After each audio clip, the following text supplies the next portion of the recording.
नमोत्पुणं समस्त भगवो महावीरस्य अनंतलब्धि निधाय श्री गौतम गणधरेन्द्राय नमः। श्री चतुर्दश पूर्वधर भद्रभाव स्वामी नमः। श्री सुखदेवताय नमः। प्रणम्य परमश्रेयस्करं श्री जगदीश्वरं कल्पेश बोधिकां कुर्वे वृत्तिं पारोपकारिणी।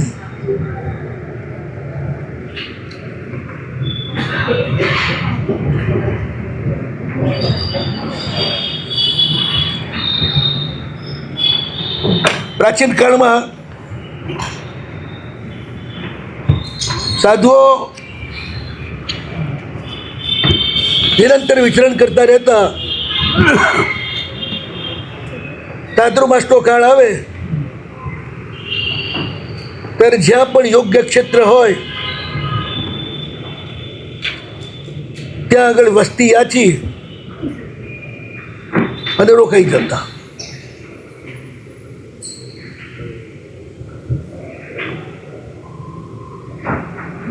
पछी संघो बन्या, जैन समाज बन्यो,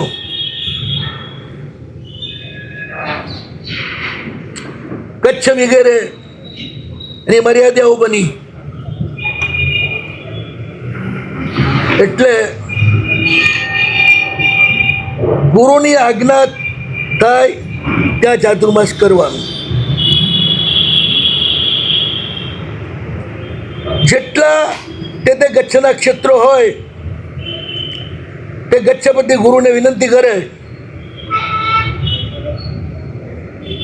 और गुरु महाराज बधा साधुओं ने रीते मोकली आपे। पछी तो ए रीते थई गयुं कि नक्की जता गट्टा क्षेत्रों में चातुर्मास आपवानुं ज छे। गुरु महाराज आदेश पट्टे काढ़े, बधा साधुओं मोकली आपे कोणे क्या चातुर्मास जवानुं छे। सावकोने विनंती माटे दौड़ादौड़ करवी पड़े नहीं। बधी मर्यादा होती, अवग्रहो हता। एक गाममां 3 गच्छ होय, खरतर गच्छ पण होय, अंचल गच्छ पण होय, तबा गच्छ पण होय।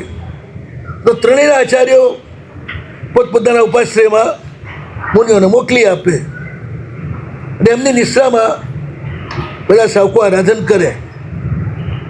हवे सावको ज विनंती करवा जाय अने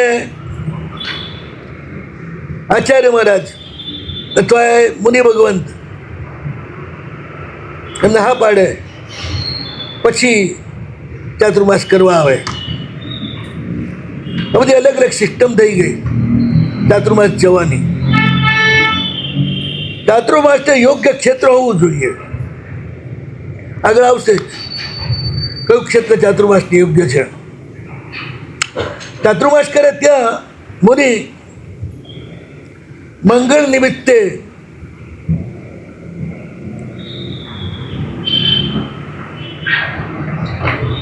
कल्पसूत्रનું वांचन करे। पहला तो मुनिओ संवत्सरी दाड़े दिवसे लोच करावी ले, पछी प्रतिक्रमण करे ने पछी मध्यरात्रिए कल्पसूत्रનો पाठ करे। बधाने कंठस्थ ज होय, पुस्तकों काम नतुं। मंगल निमित्ते श्रवण संघना आज परंपरा थी, पण ग्रंथों आगमों ग्रंथस्थ थया, सावकोना समाज बन्या, संघ थया। पछी एमां फेरफार आव्यो। वडनगरनी अंदर त्याना राजानो दीकरो मरी गयो हतो। એ બહુ શોકાતુર હતો। ત્યારે એનો શોક દૂર કરવા માટે કલ્પસૂત્રનું વાંચન કરવામાં આવ્યું. માત્ર મંગલિક નિમિત્તે જ કરતા હતા ને, અને એ વખતની ભાષા તો પ્રાકૃત જેવી જ હતી લોકોની. એટલે કલ્પસૂત્ર વંચાય આરામથી, લોકો સમજતા જાય કે એમાં શું કહેવા માંગે છે. એની ટીકાઓની જરૂર નથી. આચાર્યને બધું કંઠસ્થ જ હતું. એ બોલે અને સમજદારા સમજતા જાય. આ રીતે પહેલા ભાષા સૂત્ર જ માત્ર વંચાતું હતું. પછી કાળક્રમે જેમ જેમ કાળ આગળ વધતો ગયો એમાં વિક્રમની 8મી સદીમાં બૌદ્ધ અહીંથી વિદાય થયા અને ભાગવત ધર્મ આવ્યો, એટલે વૈષ્ણવ ધર્મ. અને લોકો એમાં ખૂબ ખેંચાવા લાગ્યા, કારણ કે કૃષ્ણનો મહિમા, કૃષ્ણનો જન્મ. અને આ દેશ તો આખો જ ઉત્સવ પ્રિય, નૃત્ય પ્રિય, સંગીત પ્રિય. તો અમારું તો ઉપવાસ કરવાના, ઔષધ કરવાના, અહીં આરામથી રહેવાનું. ભાઈ બધાને ક્યાંથી ગમે? બહુ મોટો વર્ગ વૈષ્ણવમાં જોડાવા લાગ્યો. પછી આચાર્ય જોયું કે હવે એ રીતે જે રીતે ભાગવત સપ્તાહ કરે છે ને 8 દિવસ સુધી બધા લોકોને રોકી રાખે છે, એ રીતે આપણે પણ કંઈક કરવું પડશે. ઘણા કચ્છોમાં પરિષદના પહેલા દિવસથી જ કલ્પસૂત્રનો પ્રારંભ થતો અને એ 16 વ્યાખ્યાનથી કલ્પસૂત્ર પૂરું કરતા. તબાકચ્છની અંદર પરંપરામાં, વડગચ્છની પરંપરામાં 4 જ દિવસમાં કલ્પસૂત્ર એનો પ્રભુના જીવનને લોકોને બનાવવાનો પ્રારંભ કર્યો, બતાવવાનો. લોકો પરમાત્માને ઓળખે, ઠાઠ માઠથી ઓળખે, આનંદથી ઓળખે. ગોકળ આઠમના એ લોકો કૃષ્ણ જન્મ મનાવે, એમાં ખૂબ લોકો ખેંચાતા. આપણે ત્યાં તો કંઈ હોય નહીં. એટલે પછી તે વખતના ગીતાર્થ આચાર્યોએ કલ્પસૂત્રમાં જ્યારે પ્રભુનો જન્મ આવે ત્યારે જન્મનો પણ ઉત્સવ કરવાનું નક્કી કર્યું.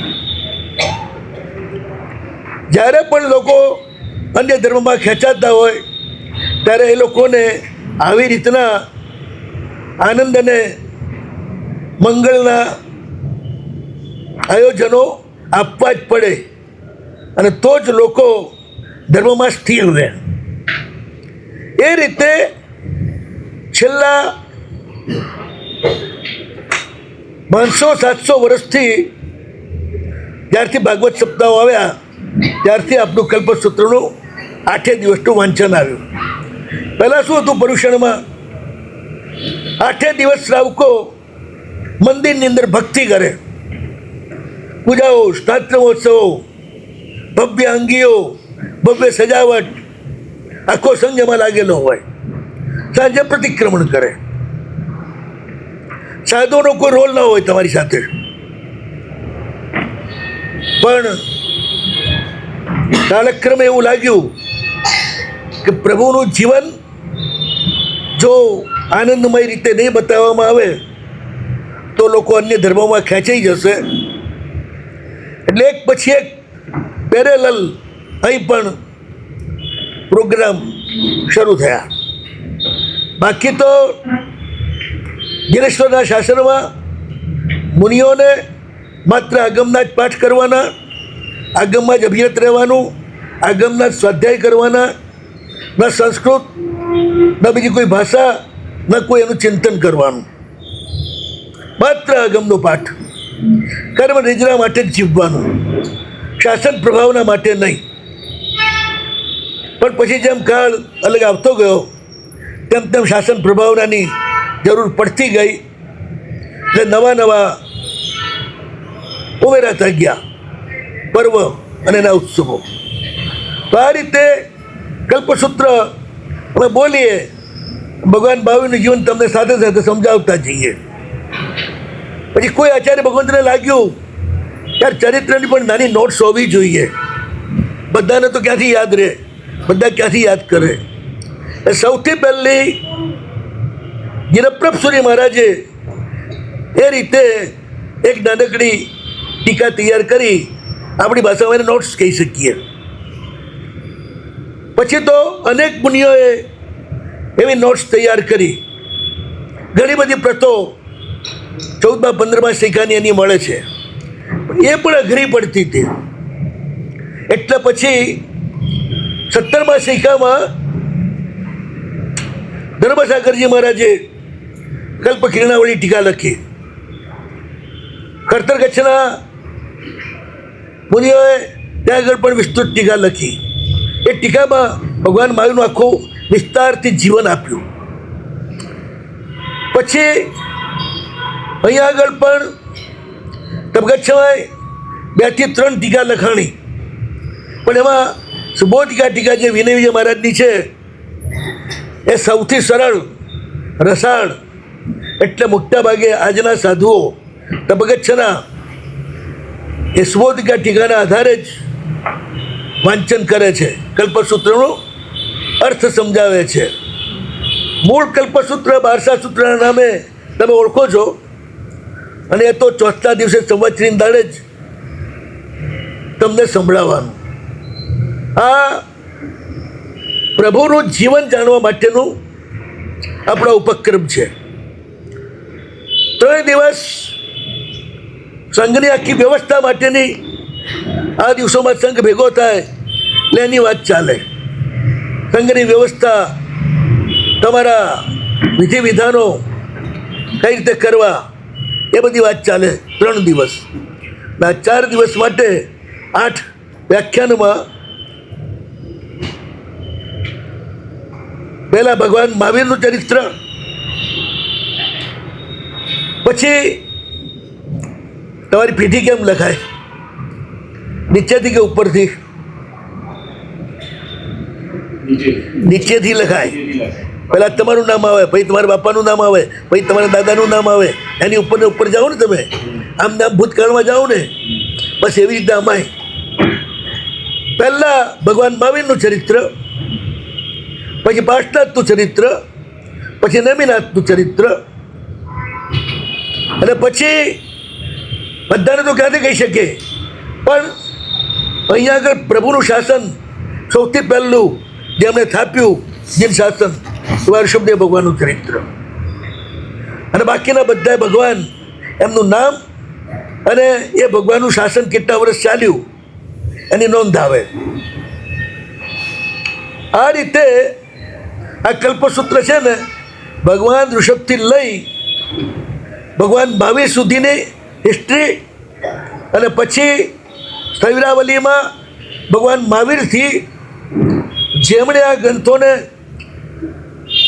સૂત્રોને ગ્રંથસ્થ કર્યા, દુપ્પસા સૂરી મહારાજની સુધીની હિસ્ટ્રી, અને પછી ત્યાર પછીની આખી પટ્ટાવલી સૌ આચાર્યો પોતપોતાના નોંધ પ્રમાણે પોતાના સુધી પહોંચાડે.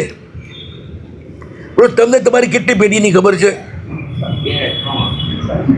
7 પેઢીની તો હોય ને.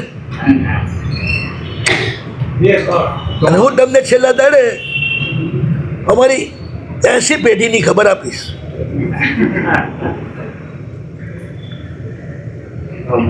છેલ્લા વ્યાખ્યાનમાં આમાં આખી એ હિસ્ટ્રી છે કે આ ધર્મ કઈ રીતે ભગવાન મહાવીરથી અહીં સુધી પહોંચ્યો. એટલે 8 દિવસમાં છે ને, જે ઓછાવાળા હોય ને એને પ્રભુનું જીવન અને આપણી હિસ્ટ્રી બેનું જાણ થઈ જાય.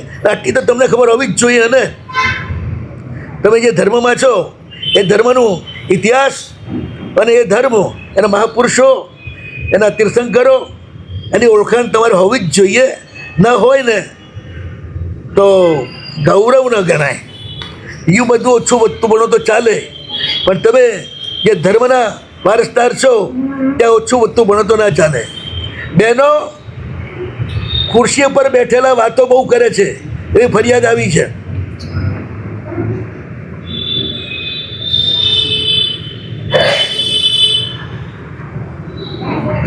તમે લોકો વાત કરી લો, પછી હું વ્યાખ્યાન શરૂ કરું. અમારી પાટ ઊંચી છે એટલે તમે બધા જ દેખાવ છો વાતો કરતા. જેને સાંભળવું હોય જ બેસે, બાકીના ખુરશી લઈને બહાર જાય, આરામથી વાત કરે. તમારા માટે બહુ મોટી લોબી છે, ચિંતા નહીં કરવાની. તમારી સ્વતંત્રતા તમને મુબારક. જેને વાત કરવી હોય બહાર જતા રહે તરત જ, કંઈ ના બેસે. કારણ ઘણાને એવું છે ને, વાત પેટમાં રહે જ નહીં, નીકળે નહીં ત્યાં સુધી પેટ દુખે. એટલે એમને આપણે દુઃખી નહીં કરવાના, આપણે એમને બી જગ્યા આપવાની. આ બહાર છે જ જગ્યા, ત્યાં પ્રેમથી વધારે અને વાતો કરે. અહીંયા આગળ તમારે માત્ર કાનનો ઉપયોગ કરવાનો છે, આંખનો ઉપયોગ નથી કરવાનો. મોટા અહીંયા આગળ આપણે આત્મ આરાધના માટે આવીએ છીએ, તો જે રીતે થાય જ કરવાનું. તો આ રીતે પૂર્ણ કલ્પસૂત્રની વાંચના આજે ચાલે છે. પહેલી વાર તો માત્ર મૂળ ચોથા દિવસે સંભળાવ્યું હતું આનંદપુર નગરમાં, એટલે વડનગરમાં. હવે આમાં કલ્પસૂત્ર છે ને, કલ્પ એટલે આચાર. આચાર એટલે અમારા બે જાતના આચાર. એક આભ્યંતર પંચ મહાવ્રત આદિના, એક બાહ્ય એ મહાવ્રતો પાળવાના કારણે દેખાતા આચાર. એવા 10 છે આચાર. આચેલ કુદ્દેશીય સિદ્ધાય રાય પિંડ કી ગમે વૈજિઠ્ઠ પરિક્રમણે માસમ પંચોષણા કપે. એટલે અમારી વ્યવસ્થા, આ 10 કલ્પ એટલે અમારી વ્યવસ્થા. જેમ તમારે તમારા રીત રિવાજ હોય ને સમાજના, એમાં અમારા રીત રિવાજ. પહેલું અમારો કલ્પ આચેલક્ય. આચેલક્યનો અર્થ નગ્ન રહેવું એ નથી, પણ અલ્પ વસ્ત્ર. એ ઉપરાંત માત્ર વીંટવાનું જ વસ્ત્ર. ગ્રસ્તો અંદર ચડ્ડી પહેરે, સાધુ રોગ ન હોય ને ચડ્ડી પહેરે તેની દીક્ષા રદ થાય. એટલે અંદર ચડ્ડી નહીં પહેરવાની, માત્ર કપડું વીંટી લેવાનું. અને એ રીતે કપડું વીંટે ને એ દિગંબર જ ગણાય, નગ્ન જ ગણાય. ધરતી જેને નગ્ન જુએ એ બધા નગ્ન ગણાય. એટલે દિગંબરો જે આક્ષેપ કરે છે ને, તમે પરિગ્રહી છો, પરિગ્રહી નથી. અમે માત્ર લોકમાં રહેવાનું છે, એ વ્યવહાર ખાતર લોકોને ઘૃણા ન થાય એ માટે, મર્યાદા સચવાય એ માટે ઓછામાં ઓછા વસ્ત્ર ધારણ કરીએ છીએ. આ પહેલો અમારો કલ્પ. બીજો કલ્પ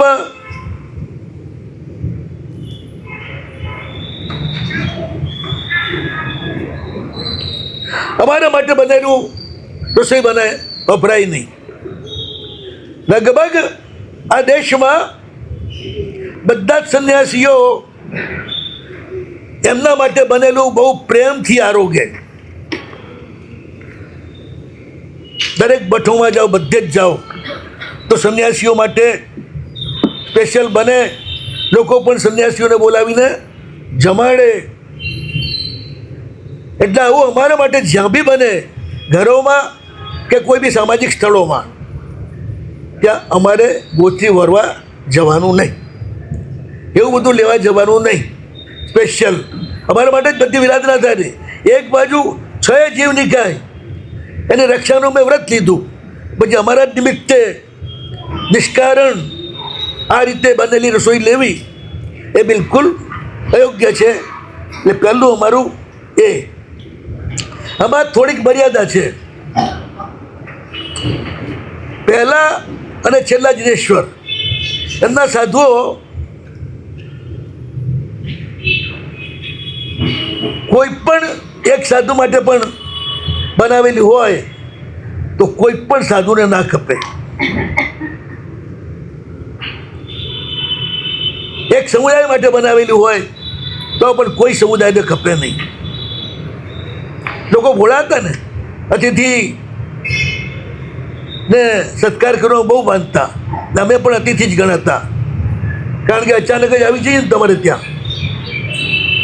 એટલે લોકો આ રીતે જે તૈયારી કરે ને એ અમારે નહીં લેવાની, બાકીના બધા સંન્યાસીઓ લે. એકવાર જામનગર હોસ્પિટલમાં હતો અને ત્યાંના ડાયરેક્ટર વિશ્વનાથ ત્રિવેદીએ કહ્યું કે સાહેબ ઘરમાં પધારો, એકવાર તો અમારે ત્યાં બી આપ ભિક્ષા લો. એટલે ગયા,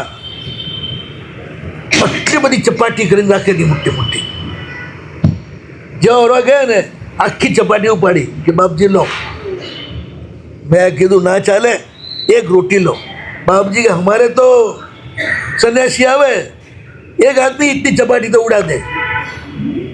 आप भैया लोग हैं इसलिए हो सकता है, हम गुजराती लोग हैं, हमारे तो एक ही रोटी से काम पड़ जाएगा और वो भी आपने हमारे लिए बना इसलिए नहीं लेंगे, दूसरी रोटी हो तो लो. भाई बीजी पण थप्पी पड़ी थी एमना माटेनी, एमांथी एक रोटी लईने आया. बहुत आश्चर्य में पड़ी गया. बाबूजी आपका तो ये संन्यास कैसा है, आपका धर्म कैसा है, ऐसा तो कहीं होता ही नहीं है. એટલે આપણા સાધુઓને વિહારનું સ્થળ ન મળે, વસ્તી ન મળે, એ દુર્લભ ન થઈ જાય, એના માટે પ્રભુએ આ બધી વ્યવસ્થા કરી છે જુદી જુદી.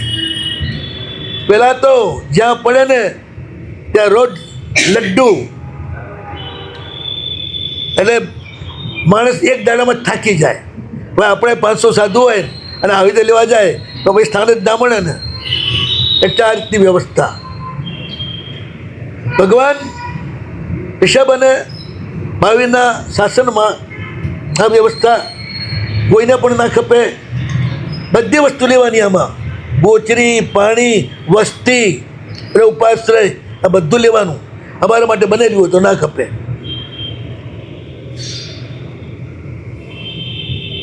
ભાવિષ્ઠિનેશ્વરના શાસનમાં જે પર્ટિક્યુલર એક સાધુ કે પર્ટિક્યુલર એક સમુદાય એના માટે બન્યું હોય એ એમને જ ન ખપે, બાકી બધા સાધુઓને અને સમુદાયને ખપે. બેમાં આટલો ફરક. શય્યાતર જેને ત્યાં અમે ઉતરીએ એ શય્યાતર કહેવાય. શૈયા આપવા દ્વારા ભવસાગરને જે તરી જાય એનું નામ શય્યાતર. એ શય્યાતર એની આટલી વસ્તુ ના લેવાય. બસ પહેલે દિવસે આવીએ એ દાડે તમે જે આપો એ લઈ લઈએ. બીજા દિવસથી જો તમારે ઘરમાં રહેવું હોય તમારા સ્થાનમાં તો તમારું બધું બંધ, જેથી તમને કંટાળો ના આવે કે આ મારા જ ક્યાં માથે પડ્યા. બધું અમને જ ઓર્ડર કરે છે. એટલે ગોચરી, પાણી, વસ્ત્ર, પાત્ર, કાંબળ, રજોવરણ વગેરે જેટલા પદાર્થો છે સાધુને ખપતા એ બધા પદાર્થો એને ત્યાંથી લેવાય નહીં. શય્યાતર એટલે શું? જ્યાં અમે પ્રતિક્રમણ કરીએ રાતનું સવારનું અને જ્યાં આગળ અમે ઊંઘીએ એનું જ અમારે ત્યાગ. ઘણી વખત એવું બને પ્રતિક્રમણ બીજી જગ્યાએ કરે અને ઊંઘે બીજી જગ્યાએ, તો બે ઘર સદયાત્ર થાય, બે ઘરનું છોડવું પડે. પછી રાજપિંડ, જ્યાં સેનાપતિ, પુરોહિત, નગરશેઠ, અમાત્ય અને એક્સપોર્ટ ઇમ્પોર્ટના વ્યાપારી કરવાવાળા, સાર્થવાહને કહેવાય, જે બહુ મોટા વહાણવટી હોય, એક્સપોર્ટ ઇમ્પોર્ટ કરતા હોય. આવા 5 જેના રાજમાં હોય એ રાજા જેના ઉપર અભિષેક થયો હોય, જેના ઉપર અભિષેક ન થયો હોય એ રાજા ન ગણાય. એને ત્યાંથી પણ કશું ખપે નહીં. અને પહેલાં અને છેલ્લા તીર્થંકર એમના સાધુને જ ના ખપે, 22 તીર્થંકરના સાધુઓને ખપે. વંદન બે પ્રકારના, અબુટ્ટીઓ અને દ્વાદશાવર્ત એટલે વાંદણા. એ કઈ રીતે કરવાના? સાધુઓએ, શ્રાવકોએ તો બધાને કરવાના. સાધુઓ કઈ રીતે કરવાના? તો પર્યાયના ક્રમથી. જેની દીક્ષા વહેલી હોય એ વડીલ રત્નાધિક, જેની દીક્ષા મોડી હોય એ શૈક્ષ નાનો, એ વંદન કરે. એમાં બધાય તીર્થંકરના શાસનમાં એક જ રિવાજ.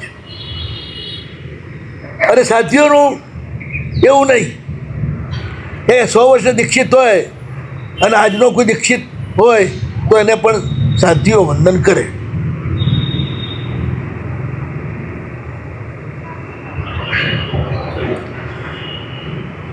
બાવીસ તીર્થંકરના સાધુઓના 4 વ્રત છે. બ્રહ્મચર્ય વ્રત અલગ નથી, પરિગ્રહમાં જ બ્રહ્મચર્ય આવી જાય. સ્ત્રીને પણ પુરુષના પરિગ્રહમાં લીધી છે. જેની પણ તમારે રક્ષા કરવી પડે એ બધા જ તમારા પરિગ્રહમાં ગણાય. તો સ્ત્રી પણ જેમ ધન છે એની પણ રક્ષા કરવી પડે. જેનાથી તમે જીવો એવા ખેતર, એવા પશુ, એ જેમ ધન છે એમ જેનાથી તમારો સંસાર આગળ ચાલે, સંતતિ આગળ ચાલે, તમારી સંસ્કૃતિ અને ધર્મની પરંપરા આગળ ચાલે, એ જેનાથી ચાલે એ પણ ધન. એટલે પરિક્રમા જ આવી જતું હતું. એ બધા સાધુ સમજી લેતા કે સ્ત્રી પણ પરિક્રમા છે એટલે એનો પણ ત્યાગ. ભગવાન મહાવીરે જોયું આગળનો કાળ આવશે સ્ત્રી સ્વાતંત્ર્યનો, એટલે સ્ત્રી કોઈ પુરુષનું ધન નહીં બને, પુરુષ સમવડી બનશે. એટલે એ ટાઈમમાં જો આ અલગ નહીં કરીએ ને તો સાધુ સમજશે કે સ્ત્રી કેવા પરિક્રમા છે, એટલે ચલો હો જાય. એટલા માટે પહેલેથી જ પ્રભુએ જોઈ અને સ્ત્રીને અલગ જ કરી નાખી. આમ 5 વ્રત થઈ ગયા, બાકી બધાને 4.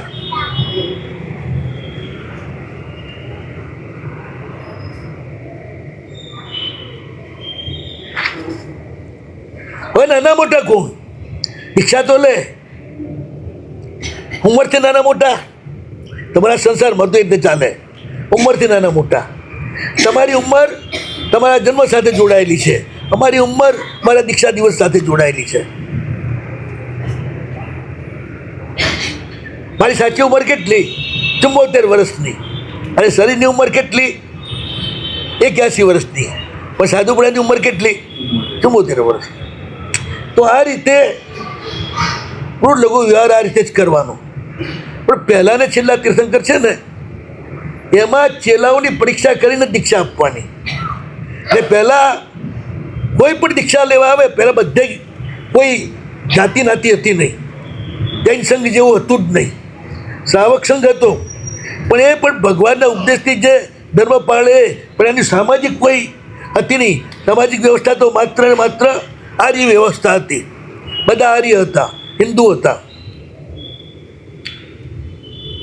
એટલે કોઈ બી દીક્ષા લેવા આવે ને તો ઓળખ્યા વિના અપાય નહીં. એટલે એને કપડાં પહેરાવીને કરે મતે ઉછળીને બેહાડી દઈએ, ખવડાવીએ પીવડાવીએ બધું અમે. અને એનું જોઈએ પહેલાં તો ભણાવવો શરૂ કરવો પડે. તો પહેલું ભણતર ચડે છે કે નહીં, સૂત્રો મગજમાં બેસે છે કે નહીં, આ બધું જોતા જઈએ. બિહારમાં સમર્થ છે કે નહીં, ગુરુના ઈશારે સમજે છે કે નહીં. અને બધા સમુદાયને ભારે તો નથી પડતો ને, કજિયા ખોરતો નથી ને. આ બધી પરીક્ષા કરી અને યોગ્ય લાગે તો પછી બીજી દીક્ષા આપે, ત્યારથી જ એના પર્યાયની ગણના થાય. ત્યાં સુધી પર્યાયની ગણના ના થાય. મોટી વડી દીક્ષા આપ્યા પછી જ એના વર્ષ ગણવાના કે એના આટલા દીક્ષાનો પર્યાય થયો. અને એ રીતે જેનો પર્યાય વધારે એને એની પછીના બધા જ જે જુનિયર હોય એ સિનિયરને વંદન કરે. હવે દીક્ષા કેવી રીતે આપવી? પિતા પુત્ર આવ્યા, નાના મોટા ભાઈ આવ્યા, સાસુ વહુ આવ્યા, મા દીકરી આવ્યા, સસરો જમાઈ આવ્યા. મામો ભણેજા એક સાથે. તો એમાં એ વ્યવસ્થા, જે વડીલ છે એ રિક્ષામાં વડીલ રહે, જે નાનો છે એ નાનો રહે. પણ ગુરુ તો જેના વાસક્ષેપ પડ્યો એ જ ગણાય. ચાહે સ્ત્રી દીક્ષા લે, ચાહે પુરુષ દીક્ષા લે, બધાના ગુરુ આચાર્ય. બાકી કોઈ ગુરુ નહીં, પણ કેપ્ટન બીજા બધા હોય. ગુરુ મહારાજ 5-10 સાધુઓનું ગ્રુપ હોય, 5-10 સાધુનું ગ્રુપ હોય. કોઈ એક ભણેલો સરસ સાધુ હોય પોતાનું શિષ્ય, અને બધા શિષ્યો આપી દે. એવો એ વિદ્યા ગુરુ, પેલા બધા વિદ્યા શિષ્યો. સ્કૂલની જેમ ચાલે આ બધું. પણ એ બધી વ્યવસ્થાનો હાથમાં આચાર્યની જેમ પ્રિન્સિપાલના હાથમાં હોય ને, કયા ક્લાસમાં કયા પ્રોફેસરે જવું, આમાં આણે જવું, આમાં આણે જવું, વળી પછી આમાંથી ફેરબદલી કરવી, આ બધું પ્રિન્સિપાલ કરે ને. એ રીતે અમારે ત્યાં બી જે દીક્ષા લેતા ને એ પરિણીતા નહોતા, કે જિંદગીઓથી એની જોડે જ રહેવું પડે. એટલે આચાર્ય મહારાજ કોઈને પણ રાગ ન થાય અથવા દ્વેષ ન થઈ જાય એકબીજા પ્રત્યે, એ માટે બધાને ફેરવતા જ રહેતા. આજે આની જોડે હોય, કાલ પહેલાંની જોડે હોય, પરમદાડ પહેલાંની જોડે હોય, અને એ રીતે બધા ઘરડા બી સચવાઈ જાય. જોવાની આ જે તરંગી હોય એને પણ નવું નવું મળે એટલે એ સચવાઈ જાય. આવી આખી વ્યવસ્થા હતી. એટલે પિતા પુત્ર દીક્ષા લે તો પિતા મોટા, પુત્ર નાનો. પુત્ર પિતાને વંદન કરે. ચક્રવર્તી દીક્ષા લે અને એમનો મંત્રી દીક્ષા લે તો ચક્રવર્તી મોટા, મંત્રી નાનો. એ ગુરુ શિષ્ય નહીં, ગુરુ તો એક જ, બીજા નહીં. ગીતાર્થને જ્યારે ગણની અનુજ્ઞા આપે ગુરુ, ત્યારે અલગ વિચરે અને પોતાનો નવો ગણ બનાવે, ત્યારે પાછા જે બને એ બધા એના જ શિષ્યો. આ રીતની આખી વ્યવસ્થા હતી. તો માતા પિતાને આ બધા દીક્ષા લે ત્યારે જે મોટો હોય એને વંદન કરે, નાનો હોય એને વંદન કરવાનું. આ રીતે કરે. હવે અમારા કાળમાં વળી દીક્ષા કરવાની હોય, કારણ કે નાનો મોટો તો વળી દીક્ષાથી જ થાય ને. તો એક નિયમ છે, ઉત્તરાધ્યયનનું 4થું અધ્યયન, ષટજીવની ગાય એ આવડે પછી જ એને વળી દીક્ષા અપાય. કારણ કે અમારે 6 જીવની ગાયને ઓળખવાના અને એમની દયા પાડવાની. એટલે એની અંદર એ સજીવની ગાય અધ્યયન ના આવડતું હોય તો શું કરે, અને ખબર જ ના હોય કે આ સજીવ કહેવાય કે નિર્જીવ કહેવાય. એટલે એ ભણે પછી જ એની વળી દીક્ષા થાય. છોકરો બહુ હોશિયાર હોય, નાનો ભાઈ બહુ હોશિયાર હોય, એ ભણી જાય, બાપ ભણી ના શકે. હવે એ વખતે શું કરવું? કારણ કે વળી દીક્ષા થઈ જાય દીકરાની તો એ મોટો થઈ જાય અને બાપા નાના થઈ જાય જો વળી દીક્ષા ન થાય તો. છોકરો બહુ મેધાવી હોય, બીજા બધા ઘણા એ સાથે દીક્ષા લીધી હોય, એ બધા કરતાં મેધાવી હોય, અને ગુરુમાં જે લઘુ દીક્ષામાં તો સિનિયર જ કર્યો હોય, પણ વડી દીક્ષામાં જો સિનિયર ન બને અને પેલા બધાને વડી દીક્ષા રોકાય નહીં, પેલા ડોહા જ્યાં સુધી 4થું અધ્યયન ન ઓકે ત્યાં સુધી. એટલે જો ડોહા હા પાડે બાપો તો દીકરાને પહેલાં વડી દીક્ષા આપે, ના પાડે તો ના આપે. એને હેરાન ન કરે, એને દુઃખી ના કરે મનમાં. ભગવાનના શાસનમાં એક નિયમ છે, કોઈને પણ પીડા આપીએ એવું કંઈ પણ નહીં કરવાનું.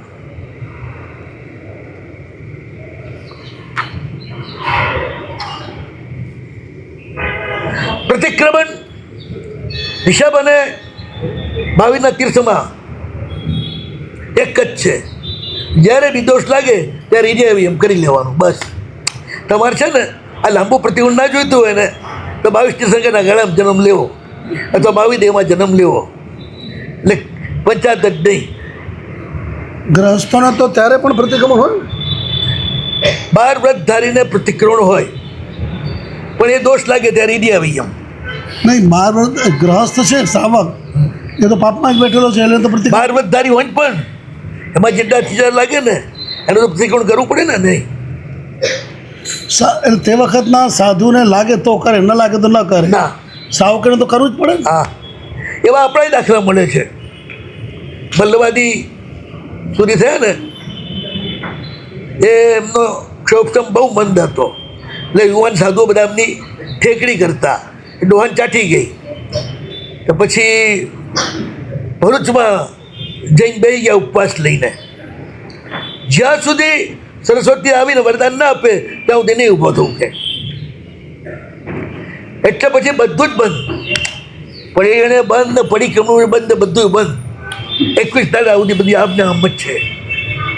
જેમ સ્થવિર પ્રતિમાઓ કરે સ્થિર પ્રતિમાઓ એને પછી બીજી કોઈ ક્રિયા કરવાની જ ના હોય.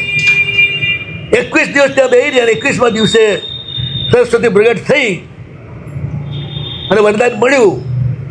પછી ડોહા આવ્યા બહાર. એમનું નામ વૃદ્ધવાદી છે. તો બહુ ઘરડી ઉંમરે સરસ્વતી પ્રગટ કરે એમણે. તો બહુ મોટા વિદ્વાન થઈ ગયા. પછી બધા સાધુને અમે કહ્યું એક સાંભેલું લાવીને બોલો કે આ સાંભેલાનું ફૂલ આવે તો ક્યારેય ના આવે જેમ તમને જ્ઞાન ના આવડે એવી રીતે, જેમ ડોહાને ના આવડે એમ. કે જોઈ લો કે મહારાજે કાચરીમાં પાણી લઈ અને સાંભેલાને પાણી સિંચ્યું અને એમાંથી બધા પાંદડા ફૂટ્યા. એમ એમણે કહ્યું કે હું એ ડોહો આ મુસળ જેવો જ હતો, સાંભેલા જેવો જ, પણ મારે પાંદડા ફૂટી ગયા છે. કોઈ જે સંસ્કૃતમાં બોલ્યા ને બધા જુવાનિયા ચક થઈ ગયા. બધા હાથ જોડ્યા, બાપુ તમારાથી હારે હાલો. એટલે આવા હોય ને એ કદાચ પડીકું ના કરે, પડ્યાનું ના કરે. બસ કારણ કે બેઠા જો ને કશું જ કરતા જ નથી. શું ક્રિયા કરે કે ક્રિયા કરે તો કરે ને. તો પ્રતિક્રમણ અમારે કંઈ લાગે કે ના લાગે, જેમ તમારે કોઈ રોગ હોય કે ના હોય 2 મહિને ફેમિલી ડૉક્ટર પાસે ચેક કરાવી લેવાનું. એવી રીતે તમારે પણ દોષ હોય કે ના હોય પ્રતિક્રમણ રોજ કરવાનું. સવારનું જુદું, સાંજનું જુદું, પછી 15 દિવસનું જુદું, ચોમાસાનું જુદું અને 12 મહિનાનું પણ જુદું. કેટલા થયા? 5 જાતના પરિક્રમણા: રાઈ, દેવસી, પક્કી, ચોમાસી ને સંવત્સરી. અમારા માટે રોજનું છે. દૈસિક ને રાત્રિક પ્રતિક્રમણ છે એટલે શું? સવાર સાંજ ગુરુ પાસે જઈ રિયાવી કરી આલોચના લઈ લે. જે દિવસના દોષ લાગ્યા હોય ને એના મોટા ભાગે તો લાગે એ વાત જઈને કહી દે કે પ્રભુ હમણાં આ દોષ, આ મારાથી ભૂલ થઈ ગઈ છે. જેવા આવે એવા જ બહારથી. તમારા પ્રતિક્રમણની શરૂઆત કાલિકાચાર્યથી થઈ અને તમને કરાવવાની શરૂઆત દેવેન્દ્ર સૂર્ય મહારાજના વખતથી થઈ. ચૈત્યવંદન ભાષ્ય, 3 ભાષ્ય ને બધું કરાવવાળા.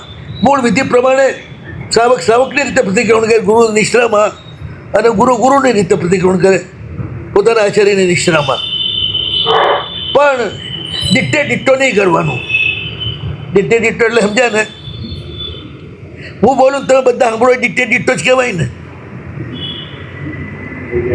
બધાએ બોલવાનું, બધાએ મનમાં બોલીને બધા પ્રતિક્રમણ કરવાનું. આલોચના બધા ડિટ્ટો કરવાની કે બધા ગુરુ પાસે જઈને લેવાની.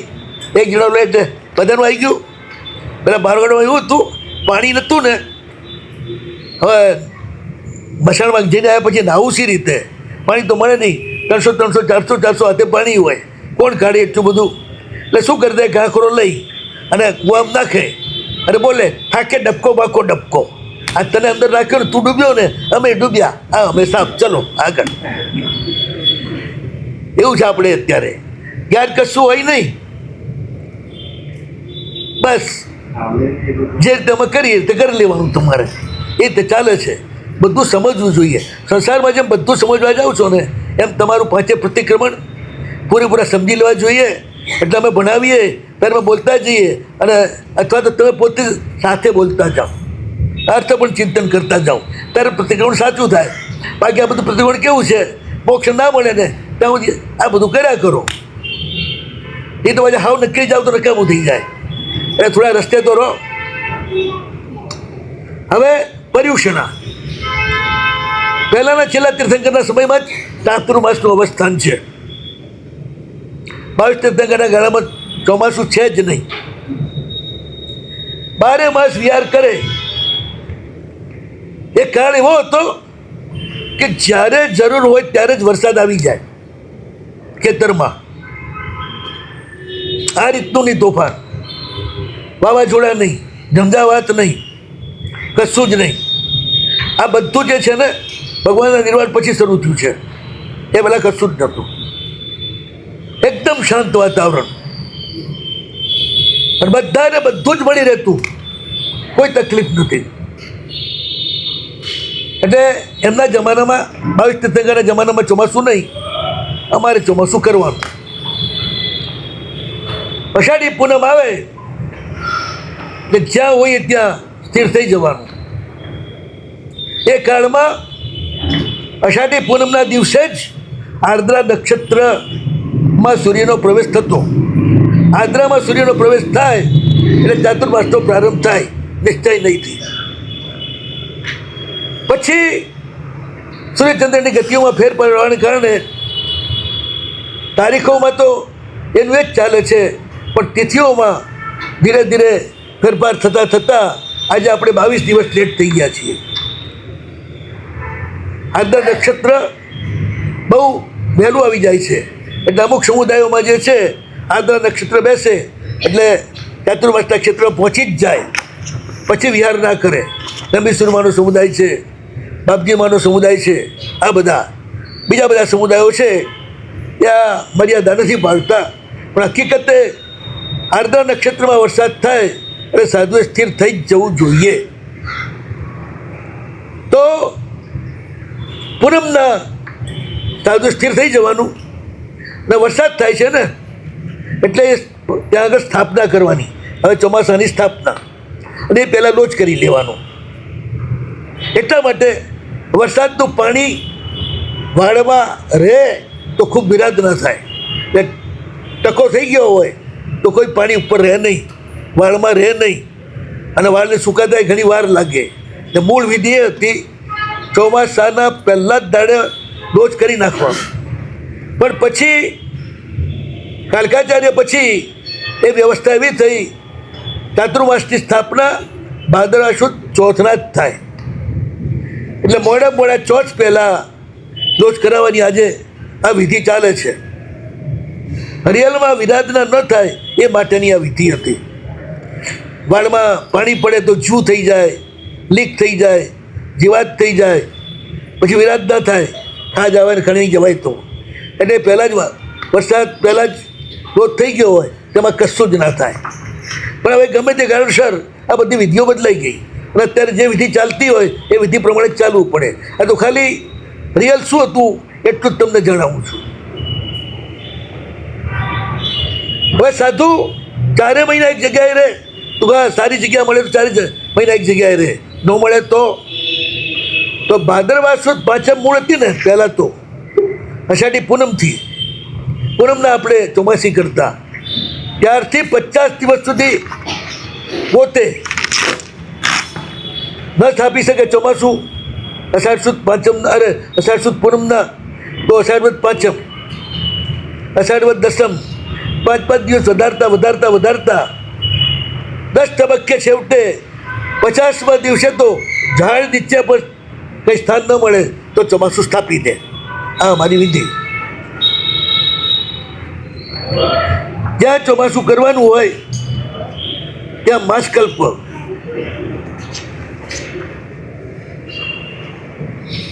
એની વિધિ બતાવે છે.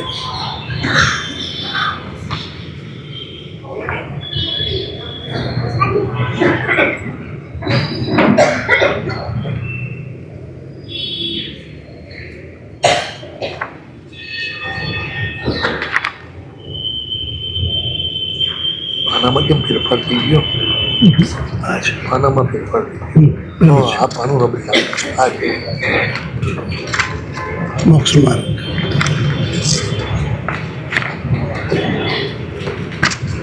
અમે નવકલ્પે વિહાર કરીએ ને, નવકલ્પે કયા ખબર છે? શેષ કાળમાં અમારે કોઈ પણ જગ્યાએ એક જ મહિનો રહી શકાય, એથી વધારે નહીં. એટલે કેટલાથી 8 મહિના થઈ ગયા ને. આ ચાતુર્માસમાં પણ એક જ જગ્યાએ રહેવાનું એટલે 9મો. આ રીતે જે નવકલ્પી વિહાર કરે ને એ નવકલ્પી વિહાર, નવકલ્પ આ રીતના. તો અમારો જે કલ્પ છે એમાં પહેલાંના છેલ્લા તીર્થંકરમાં ફરક. બાકી 22 તીર્થંકરના ગાળામાં તો એમને કારણ હોય તો 8 વર્ષની ન્યૂન 1 કરોડ પુરુષ સુધી એક જગ્યાએ રહી શકે, અને કારણ ન હોય તો મહિનાની વચ્ચે વેચી નહીં જાય. કોઈ એમના ઉપર કંટ્રોલ નહીં કે મહિનો એક જગ્યાએ રહેવું જ. આમ મોટાભાગે સ્વાધ્યાય માટે મુનિઓએ વિચાર કરે એટલે કે એક મહિનો રહેતા રહેતા જવું જોઈએ, એટલે ક્ષેત્રોને પણ લાભ થાય અને એમનો સ્વાધ્યાય પણ નિર્વિઘ્ન ચાલે. દોડાદોડી કરવાની નહીં. જ્યાં હોય ત્યાં જે પ્રોગ્રામ આવે, જે થતા હોય પરમાત્માના અભિષેક વગેરે ઉત્સવો, એમાં ભાગ લઈ લે. બાકી બીજા ક્યાંય દૂર દૂર 12 યુનિટથી વધારે દોડવાનું નહીં.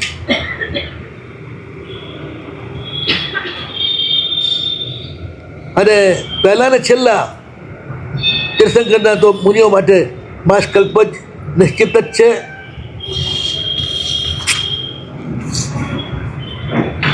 રહેવું જ પડે દુર્ભિક્ષના કારણે. તો પણ પરુ સોસાયટી, પછી મકાન, પછી એનો ખૂણો પણ મહિને મહિને બદલતા રહે. ચોમાસામાં નહીં હો, એ સિવાય મબત્તો ન થઈ જાય ને એટલા માટે. પ્રતિક્રમણમાં છે ને ઘણા આપણા સાવકોઈ છે ને એમના થાંભલા ફિક્સ કરતા હોય છે. ચાણસ્મામાં બહુ થાંભલા હતા ઉપાસનીના. સાવકો આવે ને આખા હોલમાં એક એક થાંભલે એક એક જણો બેહે. હવે આપણે અહીં બેઠા હોઈએ ને, એક ત્યાં બેઠો હોય, બીજો અહીં બેઠો હોય, ત્રીજો અહીં બેઠો હોય. તમને કહે ગયેલા ભાઈ વચ્ચે બેહો, અમારે જોર ના કરવું પડે. ના બાપજી, અમારો થાંભલો નક્કી છે. બધું એટલે મરીને ત્યાં જ ભૂત થશો, બધા તમારા થાંભલા ફિક્સ છે. તો એટલે આ રીતે શું મમતા થઈ જતી હોય છે. એક જગ્યા ફાવે, બીજી જગ્યા ફાવે જ નહીં, બેહે તો પછી ન ફાવે ને એને જ ફવડાવવાનું છે. એટલા માટે આ મર્યાદા છે. આવા 10 કલ્પ મહાપુરુષો બતાવ્યા. એમાં ઋષભ અને મહાવીરનો કલ્પમાં ફેર કેમ, કોઈ પૂછે છે તો કે ભાઈ એનું કારણ છે.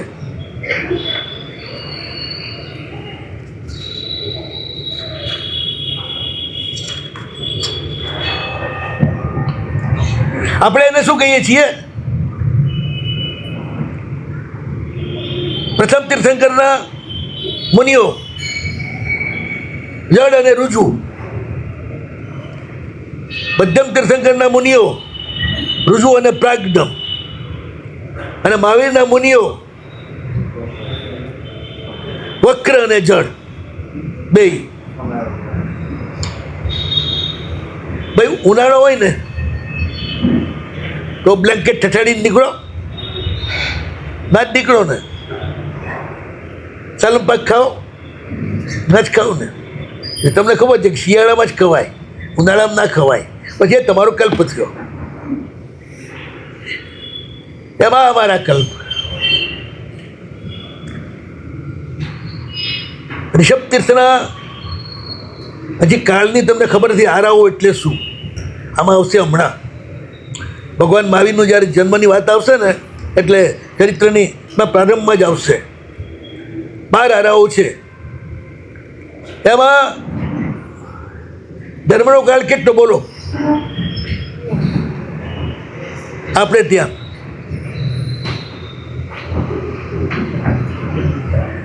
એક કાળચક્ર, એમાં 12 આરા. ઉત્સર પીઢી ને અવસર પીઢી. એકમાં ચડતો કાળ, બીજામાં પડતો કાળ. કોઈ પણ ગોળ ચક્ર હોય ને તો આમથી જોઈએ તો ચડતું દેખાય, આમથી જોઈએ તો પડતું દેખાય, તો આમથી જોઈએ તો ચડતું દેખાય, આમથી જોઈએ તો પડતું. ગમે તે બાજુથી ચડો એટલે ચડતું કાળ. એટલે ઉત્સર પીઢી ને અવસર પીઢી. ઉત્સર પીઢીમાં પણ 6 વિભાગ, અવસર પીઢીમાં પણ 6 વિભાગ. એના આધારે જ આપણા 12 મહિના છે. શાશ્વત જે કાળ પરિમાણ છે ને એના આધારે જ 12 મહિના છે. બીજા બધાને 4 યુગ ને 5 યુગની વાત છે. આ બધા એ બધી વાગતો નથી. તો આ 12 આરામાં ઉનાળો, ચોમાસું અને શિયાળો એ રીતની આખી વ્યવસ્થા છે. બે આરા ઉનાળાના, ઉતરતાનો છઠ્ઠો અથવા તો આમ પહેલો, ચડતાનો પહેલો, બે ઉનાળાના. પછી ચોમાસું આવે. હવે ચોમાસું વરસાદનું પતી જાય પછી શું આવે? શરદ ઋતુ. શરદ ઋતુમાં દાડો ને રાત સરખા હોય અને ત્યારે જ સરોવરમાં કમળ ખીલે. શરદ ઋતુ પૂરી થાય તો પછી શું આવે? શિયાળો. શિયાળો લગભગ આપણા અનુભવમાં આસો મહિનાથી શરૂ થાય અને ચૈત્રી પૂનમ સુધી ઠંડી લાગે. એટલે આમ 6 મહિના. વિભાગમાં ભલે 4 મહિના જ ગણ્યા એના, પણ આમ 6 મહિના. એમ આમાં 6 આરા કેવા? શિયાળાના. શિયાળામાં ધર્મ ના હોય. શિયાળામાં વ્યાખ્યાનમાં ઓછામાં ઓછું માણસ આવે. પૂજા કરવું હોય ગુલ્લી મારે, સવારે નાતા જ કંટાળો આવતો હોય એટલે.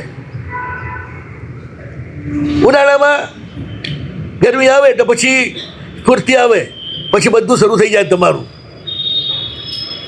એટલે એ જે 6 આરા છે ને શિયાળાના છે, જેમાં ધર્મ છે જ નહીં. એ ઉગલિક કાળ કહેવાય. પહેલા બે આ, પછી બીજાનું એન્ડ, અને ચોથા પછી 5મો ચડતી વખતે હો એનો અમુક ભાગ. એ બધું જ શરદ ઋતુ. એટલે એ ટાઈમે તીર્થંકરો હોય. કાળ જ્યારે સમ હોય ત્યારે તીર્થંકરો હોય. હવે સમ વિષમ કઈ રીતે? તો કે હવામાનમાં જ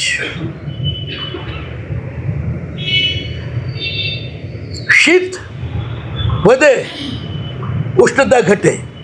શીતોષ્ણ સમશીતોષ્ણ કાળ, ત્યારે માણસ બધું જ કામ કરી શકે. બહુ ગરમી હોય ત્યારે બી કંટાળો આવે, બહુ ઠંડી હોય ત્યારે પણ કંટાળો આવે. બહુ ગરમી હોય છઠ્ઠા ને પહેલા આરામાં, એટલે ક્યાંય ધર્મ નહીં.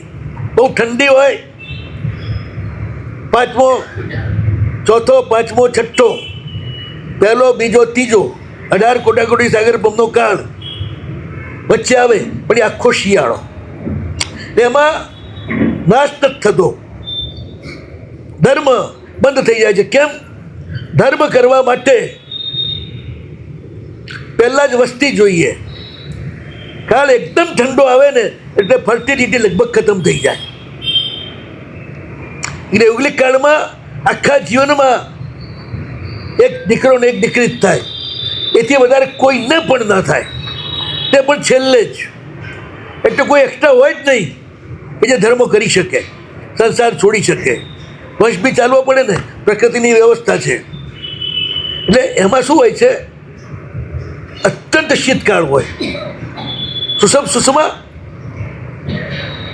સુષમા, સુષમ દુષમા, આ રીતે કાળના નામ છે. જેમાં ઠંડી જ હોય, કશું જ ના હોય. એ પહેલા અને છેલ્લા આરા. જેમાં ઠંડી હોય, અતિશય નહીં પણ હોય ઠંડી જ, એ બીજા 2 આરા, 2 બાજુના. અને પછી ત્રીજા 2 આરા જે છે ને, એમાં ઠંડી થોડી ઓછી થાય પણ બહુ ના થાય. યુરોપ જેવું વાતાવરણ હોય. એટલે ત્યાં તમે ખુલ્લા બેસીને પડી લઈને ના કરી શકો અને બધી ક્રિયાઓ ના કરી શકો. એટલે ત્યાં સંયમ ધર્મનું પાલન ન થાય. એ સ્થિતિ હોય. તો શાસ્ત્રમાં એને વર્ણવ્યું છે વૃક્ષ અને સ્નિગ્ધ કાળ.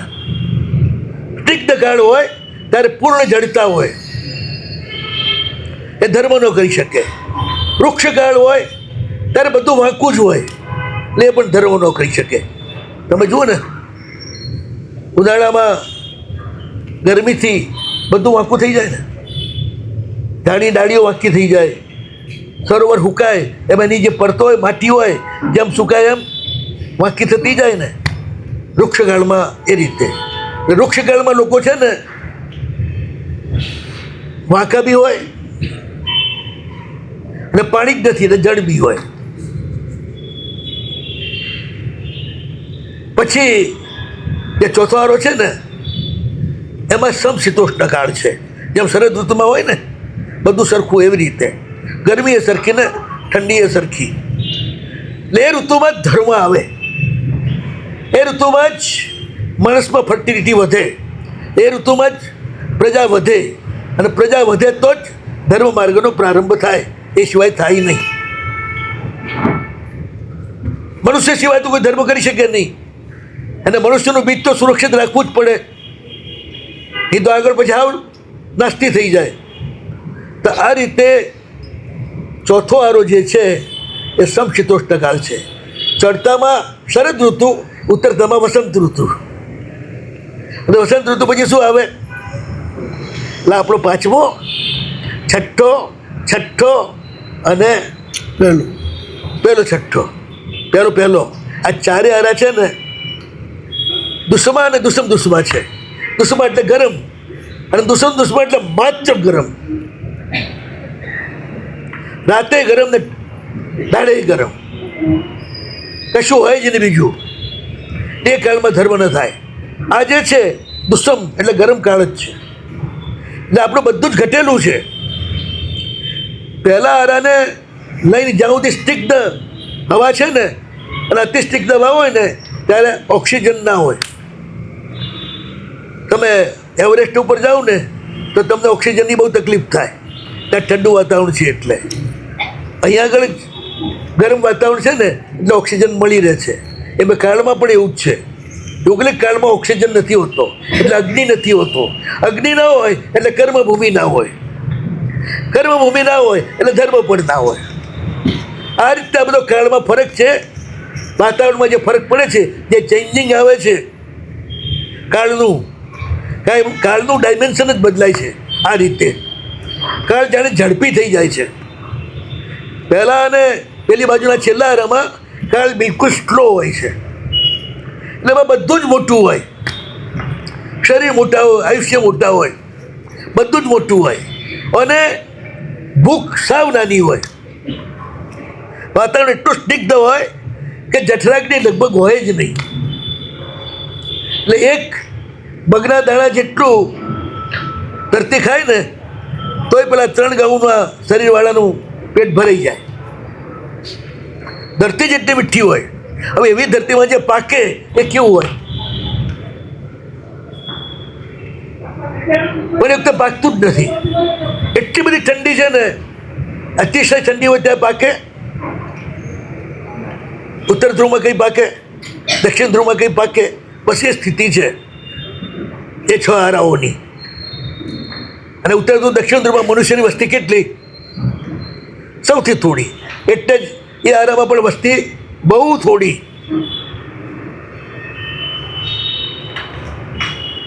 એ 18 કોટાકોટી સાગરોપમમાં મનુષ્યની કેટલી પેઢી થાય? સંખ્યાતી, અસંખ્યાતી ના થાય. 3 પલ્યોપમ, 2 પલ્યોપમ. પલ્યોપમનું આયુષ્ય છે ને, એટલે પલ્યોપમ પછી તો પાછી સંખ્યા છે. 10 કોટાકોટી પલ્યોપમનું સાગરોપમ, એટલે સંખ્યા આવી ગઈ ને. હવે 1-1, 2-2, 3-3 પલ્યોપમનું આયુષ્ય હોય, એટલે ગમે તેટલું કરું તો અસંખ્ય પેઢી ના થાય. અને ચોથા આરામાં અસંખ્ય પેઢી થઈ જાય. મોક્ષે જવાનું કાળ આવ્યો ને એટલે. પેલો મોક્ષે જવાનો કાળ નથી, એટલે પેઢીએ ઘણી નથી, કોઈ વ્યવસ્થા પણ નથી. બધા સંપૂર્ણ આઝાદ છે, કોઈનો રાજા નથી. જ્યારે એ કાળની સમાપ્તિ આવે થાય, વૃક્ષ અને સ્નિગ્ધ બે અણુઓ માપસર થાય, ત્યારે અગ્નિની ઉત્પત્તિ થાય, પછી ધર્મનો પ્રારંભ થાય. તો આ રીતે કાળ ફરકના કારણે પ્રકૃતિમાં ફરક છે. ભોગાદી શબ્દનો કાળ ઠંડો છે, એટલે એમના જીવો સરળ હોય ઠંડા હોવાના કારણે, પણ સાથે જળ પણ હોય. પછીનો જે કાળ છે એ સમશીતોષ્ણ છે. એટલે એની અંદર જે હોય, ઠંડી પણ હતી નહીં, ગરમી પણ વધારે નહીં, વરસાદ આવે એવી ગરમી પણ નહીં, એમ થથરો એવી ઠંડી એ નહીં, બે સમ. એ કાળની અંદર જે લોકો હોય ને એ સરળ અને પ્રાજ્ઞ હોય. અને અતિવૃક્ષ કાળમાં વક્ર ને જડ હોય, આ રીતે આ ભેદ પડે છે. અહીં પણ તમે જુઓ, બરફની ધરતીમાં રહેવાવાળા ઠંડીમાં એ લોકો હોય સરળ પણ આમ જડ હોય. પછી રણભૂમિમાં રહેવાવાળા બધા અતિ ગરમીમાં એ જડ પણ હોય અને વક્ર પણ હોય.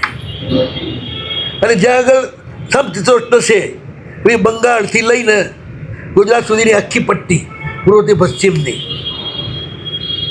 એનામાં જડતાય ઓછી અને વક્રતાય ઓછી. અહીં પણ વાતાવરણના ફરકથી મનુષ્યોની પ્રકૃતિમાં ફરક દેખાય છે. વક્રને જડ હોય ને એ એવા અગ્રહી હોય ને વાત છોડે નહીં. પાજન મારા મા બાપ મારી ખીલ્લી વટારી વટે વાની નીકળે, પણ એટલી બધી પકડ હોય. એટલે ભગવાને આ કાળના લોકો, વૃક્ષ ભૂમિના લોકો, આવ લુખ્ખા કોક જ ચોપડેલા હોય એવા લોકો માટે પણ એ ધર્મથી રહિત ન થઈ જાય. પાંચમા આરા સુધી હજી ધર્મનો અધિકાર છે, જેવો પાળે એવો પણ છે. એટલે આ રીતે દશકલ્પમાં પ્રકૃતિના ફેરફારના કારણે આ બધા ફેરફાર છે.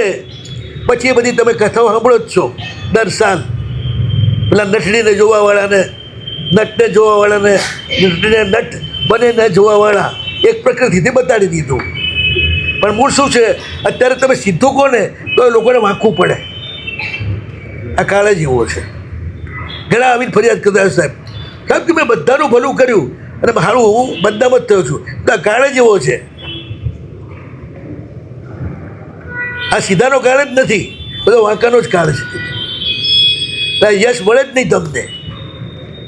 એટલે બહુ મરવું નહીં, જરૂર પૂરતું મરવું, એથી વધારે ના મરવું.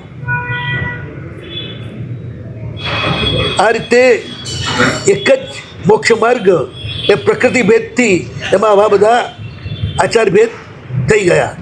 પણ મુનિએ ચોમાસું ક્યાં કરવું? તો કે જ્યાં આગળ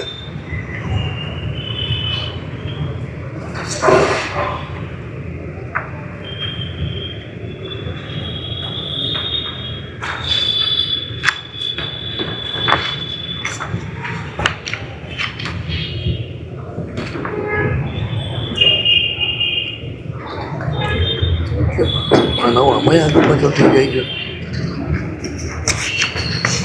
જોયેલું હા, ચલો. આવો કાળ હોવા છતાંય ઘણા એવા નબીરા પાકે છે કે આ કાળમાં સાધુએ નથી ને કશુંય નથી ને ધર્મે નથી. દેવાને કે સંઘ બહાર કરી દેવો, આવી ચાલ્યું ગામે છે. 16મા સૈકામાં 15મા સૈકામાં ભાનુચંદ્ર નામના એક સાધુ હતા નાડલાઈની અંદર, અને એમની પાસે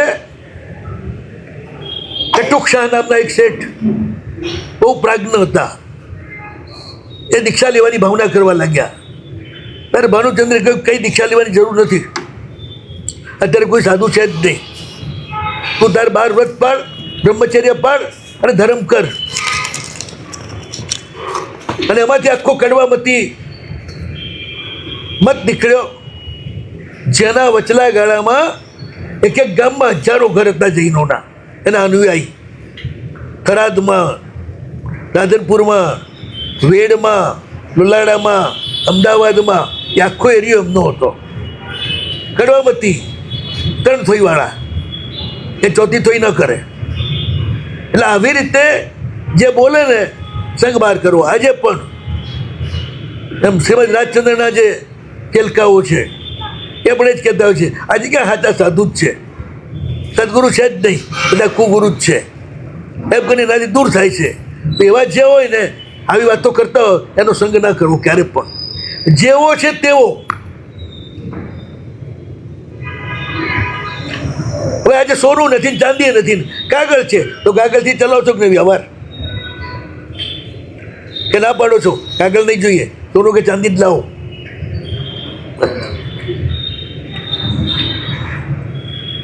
તો આ રીતે આવા સાધુથી પણ સંઘ ચાલશે. માટે કોઈએ પણ દુર્ભાવ ન કરવો. અને ચતુર્માસ ક્યાં કરવું? જ્યાં આગળ મારી મરકી ના હોય, ગોચરી સહેલાઈથી મળતી હોય, રાજા પરાભવ ન કરે, કોઈ પણ બીમારી હવામાં ચાલતી ના હોય, ઠંડી ના હોય તો જીવાકુળ હોય, વસ્તી પણ જીવાકુળ થઈ જાય, કુંતવા બહુ પેદા થઈ જાય, આગ લાગી જાય, સાપ બહુ ઉપાશ્રીમાં આવવા લાગે, તો પણ એ સ્થાન છોડી દેવું.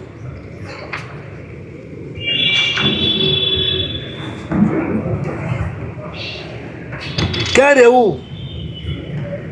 તો કે ઓછામાં ઓછા 4 ગુણ જોઈએ. દેરાસર બાજુમાં જોઈએ.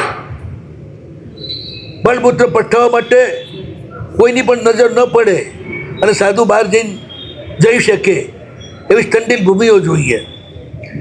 સ્વાધ્યાયની ભૂમિ એવું હોય કે આજુબાજુ ક્યાં સ્વાધ્યાય ન થાય, લોહી માંસ હાડકા વગેરેમાં, એટલે સ્વાધ્યાયથી રહી. અને જ્યાં ગોચરી સહજ રીતે મળે એટલે સાધુને સ્વાધ્યાયનો ટાઈમ બગાડી અને આખો દાડો મોરવા માટે રખડવું ના પડે.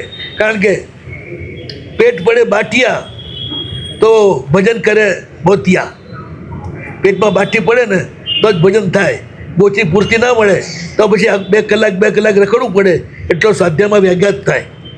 અને સ્વાધ્યાયમાં જ રહેવાનું છે, રખડવાનું નથી કોઈ પણ નિમિત્તે. એટલે આવું જ્યાં આગળ હોય સુલભ, 4 ઘરે જાય ગોચરી પૂરી થઈ જાય, 2 ઘરે જાય પાણી મળી જાય, એવા મોટા ઘરો હોય જ્યાં વિપુલ જળ અને અન્ન મળે એવું હોય ત્યાં સાધુઓ રહે. આ 4 ગુણ ઓછામાં ઓછા. બાકી તો જ્યાં સમોસીમ જેવો ના થાય, ઠંડી નિર્દોષ હોય, વસ્તીની આસપાસ સ્ત્રી વગેરે ના હોય, જ્યાં દૂધ દહીં ઘી ત્રણે પ્રચુર હોય, લોકો ભાવિક હોય, વૈદ્ય ભાવિક હોય, ઔષધ તરત મળે એવું હોય, ગ્રસ્તના ઘરો પૂર્ણ કુટુંબવાળા હોય, 28 પુરુષો અને 32 સ્ત્રી જે ઘરમાં હોય એ કુટુંબ કહેવાય. બાકી કુટુંબ ન કહેવાય. એને શું કહેવું શાસ્ત્રમાં નામ નથી આવતું. ધન ધાન્યથી પૂર્ણ હોય, વસ્તીથી પૂર્ણ હોય, સાધુ ગમે તે ટાઈમે જાય બીમાર માટે તો જે ચીજ જોઈએ મળી જાય. એ બધું જોવાનું. જ્યાં બ્રાહ્મણો પણ મુનિને સન્માન દેતા હોય, રાજા પણ સન્માન દેતા હોય, ભિક્ષા સુલભ હોય અને સ્વાધ્યાય શુદ્ધ થાય, આવા ક્ષેત્રની અંદર મુનિ ચોમાસું કરે. આમ જનરલ. નહીં તો પછી આજા ફસાજા, બીજું શું થાય? જેવું મળે ક્ષેત્ર અને ગુરુ માટે આજ્ઞા થાય ત્યાં કરે. આ 10 કલ્પ છે ને સાધુઓ બરોબર પાળે તો એમને ખૂબ જ સરસ નિર્જરા થાય. બીમાર હોય તો દવા ખવાય, અને બીમાર હોય ત્યારે એવી દવા ના ખવાય કે નવી બીમારી પેદા કરે.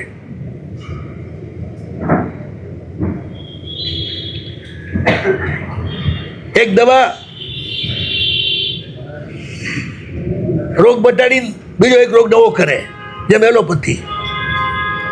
બીજી દવા આવી માત્ર રોગ મટાડે, ત્રીજી દવા આવી તો રોગ ન હોય તો તમને જાડા પડે, પુષ્ટ કરે, મજબૂત કરે.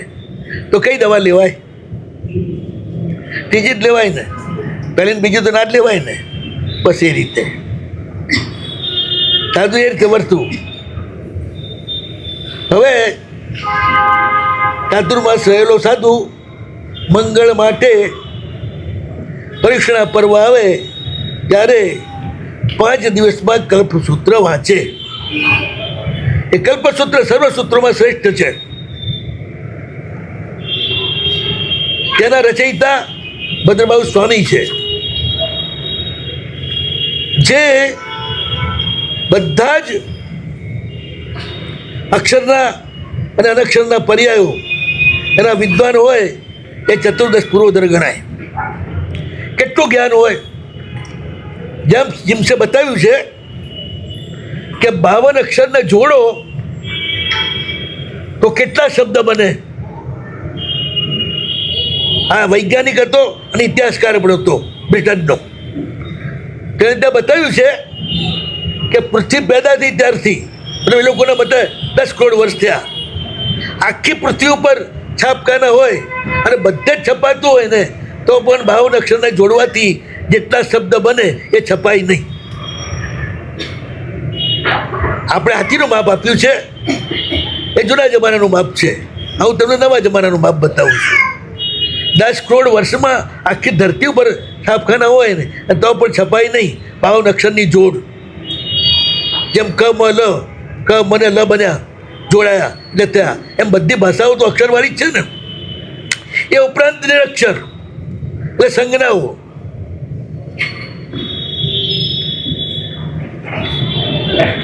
આ બધી સંજ્ઞાઓ જ છે ને. ચૂપ થઈ જા, જતો રે. આ બી સંજ્ઞા જ છે. આવી બધી સંજ્ઞાઓ એને નિરક્ષર કહેવાય. એને આ બધા એમાં પરમ નિષ્ણાત હોય. આજના વૈજ્ઞાનિકો કહે છે આવી 10 લાખ સંજ્ઞાઓ લોકોમાં પ્રચલિત છે. આવી ઈશારા, અક્ષર નહીં. અને અક્ષરનું એટલું આપણે કહીએ આટલા 1000 હાથી મહાવિદેયના જે 2 કિલોમીટરના હોય અને એટલી એના વજનની શાહી, પછી એમાં પાણી ભેળવો એટલે મોટો દરિયો થઈ જાય અને એનાથી પણ જે ન લખાય. એ આપણા શાસ્ત્રીય ભાષા છે. આજની ભાષામાં કે ભાઈ આટલું કરો ને તો 52 અક્ષરની જોડ ન થાય. બધી ભાષાઓ, બધી કળાઓ બધું જ 52 અક્ષરમાં આવે. એટલે બધું જ 14 પૂર્વમાં આવે. અણુ વિજ્ઞાને આવે, કમ્પ્યુટરનું વિજ્ઞાને આવે, અને હવે આજે હમણાં ચાલી રહી છે ને વિવાદ AI ઇન્ટેલિજન્સ, એ પણ આવે. એમાં બધું જ આવે. એટલે બધું થતું હતું એ વખતમાં. તો સુદર્શન દિવાકરે તળાવમાં મંત્રથી સરસવ નાખ્યા. જેટલા સરસવ નાખ્યા એટલા ઘોડેસવાર નીકળ્યા એમાંથી. બોલો, આ વિજ્ઞાન ત્યાં સુધી પહોંચી શકે એમ છે? સરસવ બધા ઘોડેસવારમાં પલટાઈ ગયા, લડવા ગયા. એક વસ્તુમાંથી આખી વસ્તુનું પરિવર્તન જ. એકેન્દ્રિય બીજમાંથી પંચેન્દ્રિય યોદ્ધાઓ બનાવી દીધા. આ બધું 14 પૂર્વમાં આવે. કોઈ ચીજ એવી નથી જે 14 પૂર્વ દર ન કરી શકે.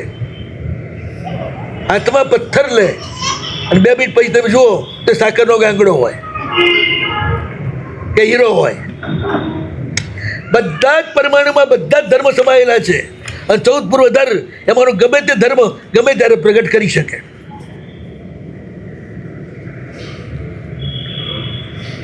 તો જ પૂર્વ દર ગણાય, નહીં તો ના ગણાય. અને એવા ભદ્રબાહુ સ્વામીએ પણ શું કર્યું? મંગળ માટે ભગવાનની સ્તવના કરી. કોઈ ફિલોસોફીની વાત નથી કરતા. માત્ર પ્રભુની સ્તવના, પ્રભુના ચરિત્રનું કીર્તન. તો એની કિંમત કેટલી બધી હશે! આવા નિરુક્તિકાર શાસ્ત્રકાર પણ પ્રભુનું પાછું જીવન ડિટેલમાં વર્ણવે. તે પણ કેવી ડિટેલ! એક પગલું કેમ ચાલે એવી રીતે. જેમ કોઈ ચીકણો માણસ હોય ને, માંદો પડે ને ત્યારે કેવું વર્ણન કરે! લાંબુ 2 કલાક સુધી પૂરું ન થાય. પેલો ડૉક્ટરે કંટાળી જાય ને સાંભળીને, વૈદ્ય કંટાળી જાય. કોઈ એવા હોય તાવ આવે ને ટપ મૂકવા. પણ તાવ આવ્યો તો મરી ગયા. પણ તાવ કેમ આવ્યો, શું આવ્યું, પેલો વાણીઓ બધું ચોપડો કાઢે. પેલો મિયો હોય તો કે તાવ આવે ને ટપ મૂકવા. તો આવા આચાર્ય ભગવંત જે સૂત્રની રચના કરે, જે પરમાત્માના જીવનના સૂત્રો, એમાં બધું જ ડિટેલમાં આવે. એવું આ સૂત્ર આપણે પરિસરમાં સાંભળીએ છીએ. અત્યંત ગંભીર છે આ સૂત્ર. એના 5 કર્તવ્યો છે. પહેલી જ ચૈત્ય પરિપાટી. શક્ય હોય એટલા બધા જ મંદિરોમાં દર્શન કરવા અને પૂજન કરવું. બધા જ સાધુ સાધ્વીને વંદન કરવા.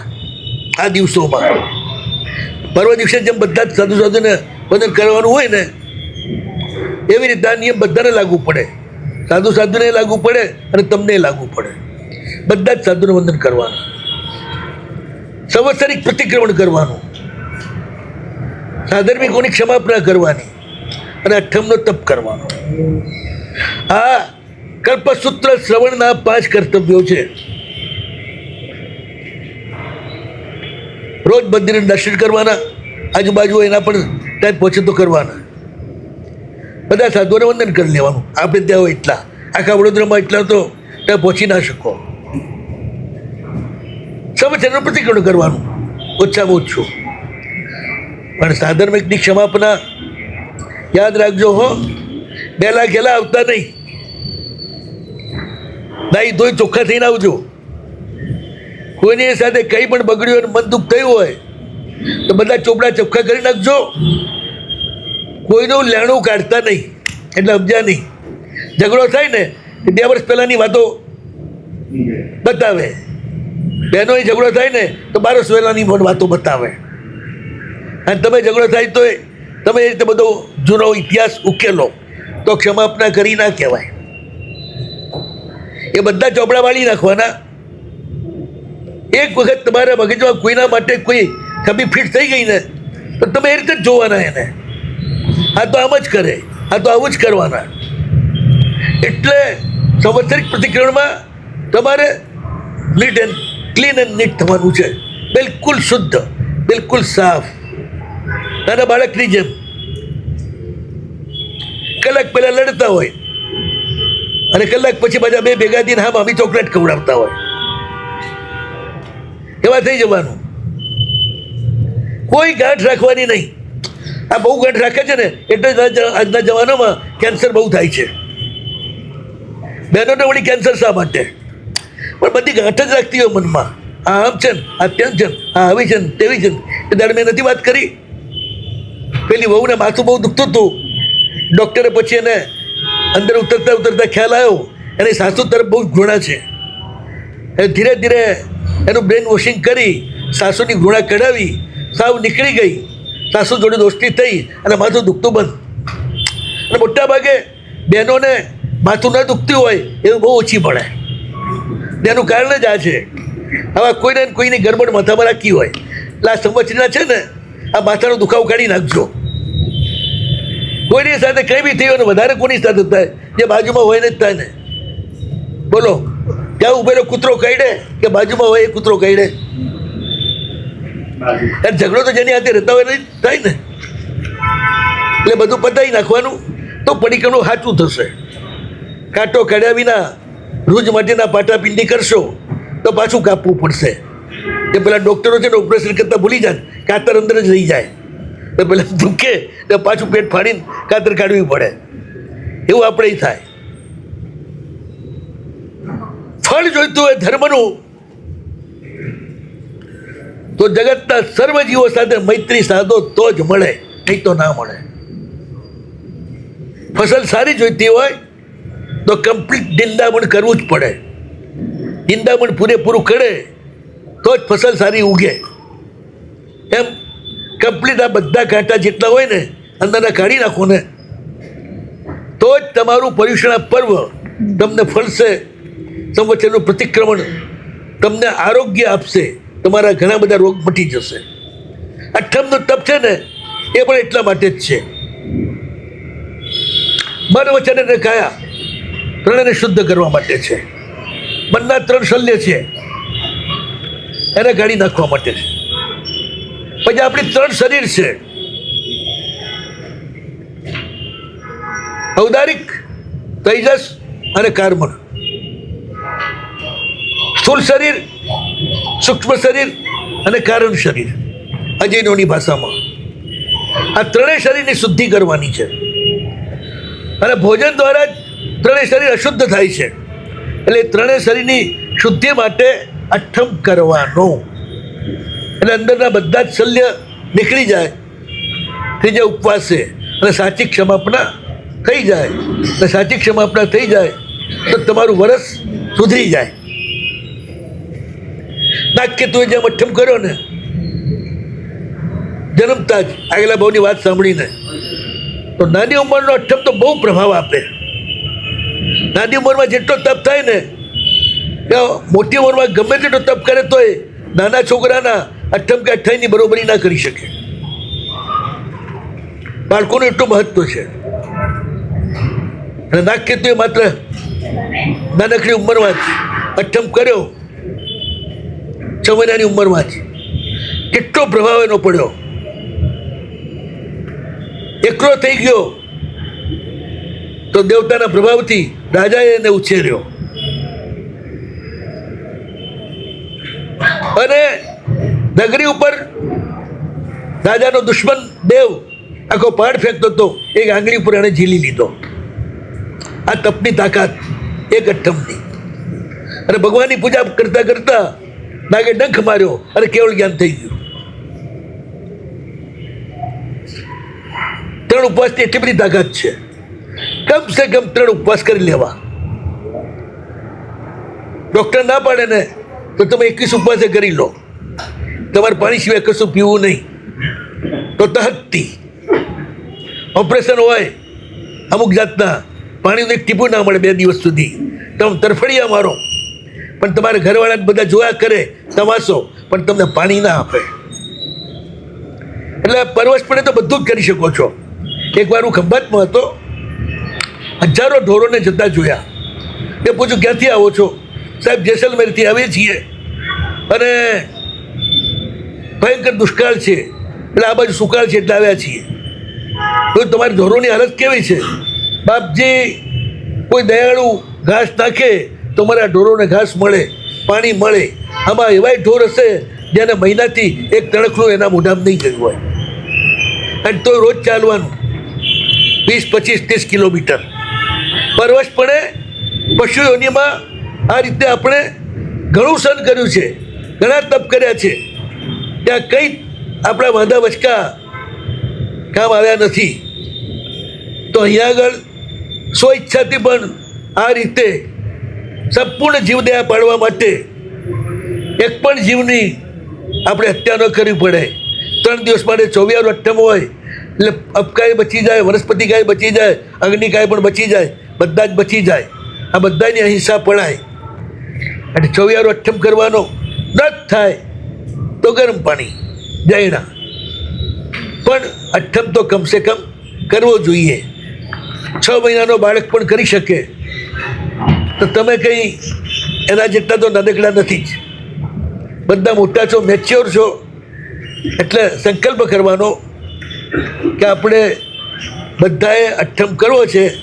અને 3 દિવસ માટે સાવિકાઓને બિલકુલ વેકેશન ઉપર ઉતારી દેવા છે. મજા આવી જશે. કંઈ ગડબડ થાય તો આવજો, વાસ્કેપ નાખી દઈશું.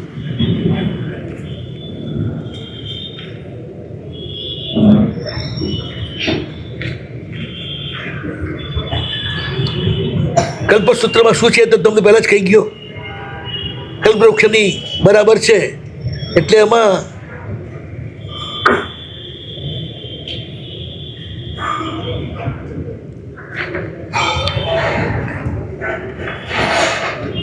ભગવાન મહાવીરનું ચરિત્ર થી લઈને જે 5 વિભાગ છે ને, એક સ્કંદ છે એટલે થડ છે, એક મૂળ છે, પછી થડ છે, પછી ડાળ છે, પછી પુષ્પ છે, એટલે પછી સુગંધ છે. એ રીતે એની અલગ અલગ સંકલના કરી છે. નમો હરિતાણમ. મૂળ છો? પેલા ખરાબ નહીં. મૂળ બોલો, મૂળ પતી જાય પછી. પહેલા મૂળ સાંભળી લો, પછી હું સમજાવીશ.